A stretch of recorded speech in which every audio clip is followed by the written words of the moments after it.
हरे कृष्णा। आप सभी को चैत्र मास के कृष्ण पक्ष में पड़ने वाली पाप मोचनी एकादशी की हार्दिक शुभकामनाएं। इस व्रत को करने से व्यक्ति को सभी पापों से मुक्ति मिलती है। साथ ही एकादशी का व्रत करने से व्यक्ति को मोक्ष की प्राप्ति होती है और व्यक्ति जन्म मरण से मुक्त हो जाता है। आइए सुनते हैं व्रत कथा। युधिष्ठिर ने पूछा, भगवान चैत्र कृष्ण पक्ष की एकादशी का क्या नाम है? यह बताने की कृपा कीजिए। अर्जुन ने कहा, हे कमल नयन, मैं जो एकादशियों के व्रतों की कथाएं सुन रहा हूँ तो उन एकादशियों के व्रतों की कथाएं सुनने की मेरी जिज्ञासा बढ़ती ही जा रही है। हे मधुसूदन, अब आप कृपा कर चैत्र माह के कृष्ण पक्ष की एकादशी के विषय में बताइए। इस एकादशी का क्या नाम है? इसमें कौन से देवता का पूजन किया जाता है तथा इस व्रत का क्या विधान है? हे श्री कृष्ण, यह सब आप मुझसे विस्तार पूर्वक कहिए। भगवान श्री कृष्ण ने कहा, हे अर्जुन, एक बार यही प्रश्न पृथ्वीपति मानदाता ने लोमश ऋषि से किया था। जो कुछ लोमश ऋषि ने राजा मानदाता को बताया था वही मैं तुमसे कह रहा हूँ। राजा मानदाता ने धर्म के रहस्यों के ज्ञाता महर्षि लोमेश से पूछा, हे ऋषि श्रेष्ठ, मनुष्य के पापों का मोचन किस प्रकार संभव है? कृपा कर कोई ऐसा सरल उपाय बताइए जिससे सहज ही पापों से छुटकारा मिल जाए। महर्षि लोमेश ने कहा, हे नरपति, चैत्र मास के कृष्ण पक्ष की एकादशी का नाम पाप मोचनी एकादशी है। इसके व्रत के प्रभाव से मनुष्यों के अनेक पाप नष्ट हो जाते हैं। मैं तुम्हें इस व्रत की कथा सुनाता हूँ, ध्यानपूर्वक श्रवण करो। प्राचीन समय में चैत्र रथ नामक एक वन था। उसमें अप्सराएं किन्नरों के साथ विहार किया करती थी। वहाँ सदैव वसंत का मौसम रहता था, अर्थात उस जगह सदा नाना प्रकार के पुष्प खिले रहते थे। कभी गंधर्व कन्याएं विहार किया करती थी और कभी देवेंद्र अन्य देवताओं के साथ क्रीड़ा किया करते थे। उसी वन में मेधावी नाम के एक ऋषि भी तपस्या में लीन रहते थे। वे शिव भक्त थे। एक दिन मंजू घोषा नामक एक अप्सरा ने उनको मोहित कर उनकी निकटता का लाभ उठाने की चेष्टा की। इसलिए वह कुछ दूरी पर बैठ वीणा बजाकर मधुर स्वर में गाने लगी। उसी समय शिव भक्त महर्षि मेधावी को कामदेव भी जीतने का प्रयास करने लगे। कामदेव ने उस सुंदर अप्सरा के भू का धनुष बनाया। कटाक्ष की उसकी प्रयत्नचा बनाई और उसके नेत्रों को मंजू घोषा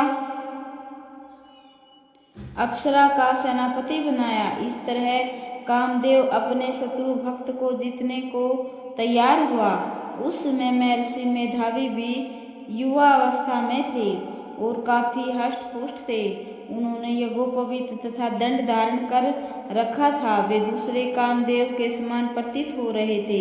उस मुनि को देखकर कामदेव के वश में हुई मंजू घोषा ने धीरे धीरे मधुर वीणा वाणी से वीणा पर गायन शुरू किया तो महर्षि मेधावी भी मंजू घोषा के मधुर गाने पर तथा उसके सौंदर्य पर मोहित हो गए। वह अप्सरा मेधावी मुनि को कामदेव से पीड़ित जानकर उनसे आलिंगन करने लगी। महर्षि मेधावी उसके सौंदर्य पर मोहित होकर शिव रहस्य को भूल गए और काम के वशीभूत होकर उसके साथ रमन करने लगे।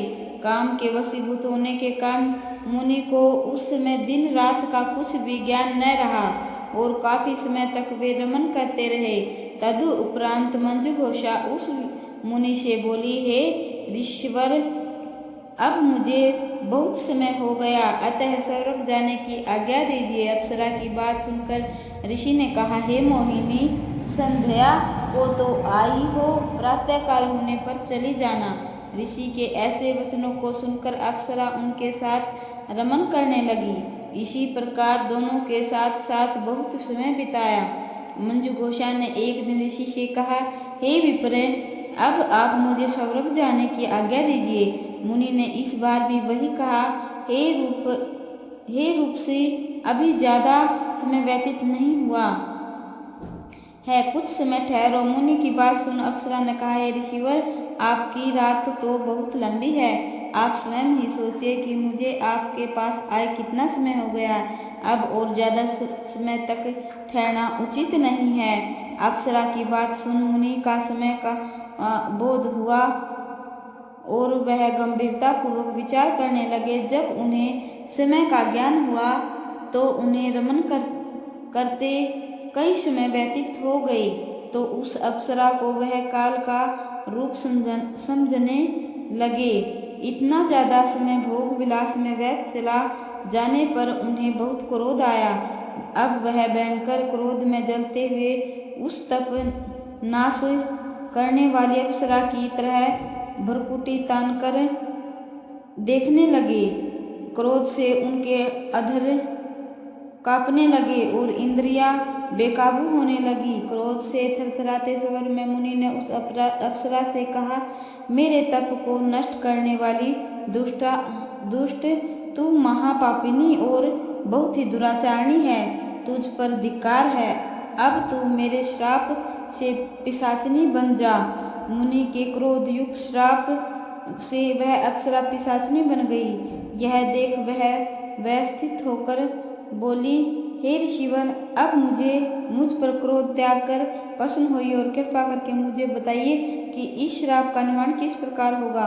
विद्वानों ने कहा है, साधुओं के षड्यंत्र संगत अच्छा फल देने वाली होती है, और आपके साथ तो मेरे बहुत वर्ष व्यतीत हुए हैं, अतः अब आप मुझ पर प्रसन्न हो जाइए, अन्यथा लोग कहेंगे कि एक पुण्य आत्मा के साथ रहने पर मंजू घोषा को पिशाचिनी बनना पड़ा।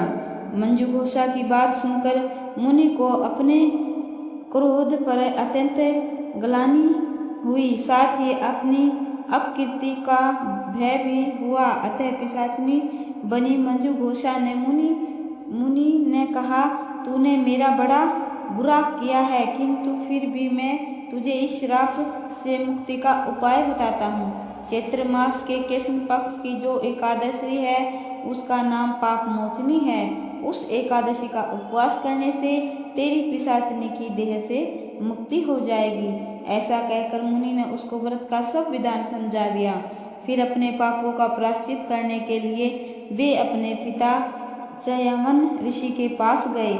चयवन ऋषि ने अपने पुत्र मेधावी को देखकर कहा, पुत्र, ऐसा क्या किया है तूने कि तेरे सभी तप नष्ट हो गए, जिससे तुम्हारा समस्त तेज मलिन हो गया।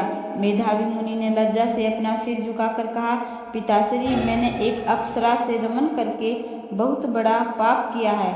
इसी पाप के कारण संभवतः मेरा सारा तेज और मेरे तप नष्ट हो गए। कृपा करके आप इस पाप से छूटने का उपाय बताइए। ऋषि ने कहा, पुत्र, तुम चैत्र माह के कृष्ण पक्ष की पाप मोचनी एकादशी का विधि पूर्वक व्रत करो, इससे तुम्हारे सभी पाप नष्ट हो जाएंगे।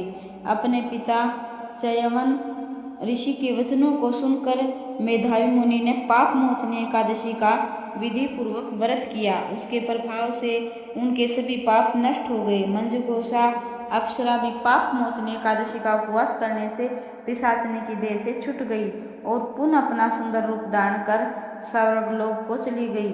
लोमस मुनि ने कहा, राजन, इस पाप मोचनी एकादशी के प्रभाव से समस्त पाप नष्ट हो जाते हैं। इस एकादशी की कथा के श्रवण व पठन से 1000 गोदान करने का फल प्राप्त होता है। इस उपवास के करने से ब्रह्म हत्या करने वाले, श्रवण चुराने वाले, में मद्यपान करने वाले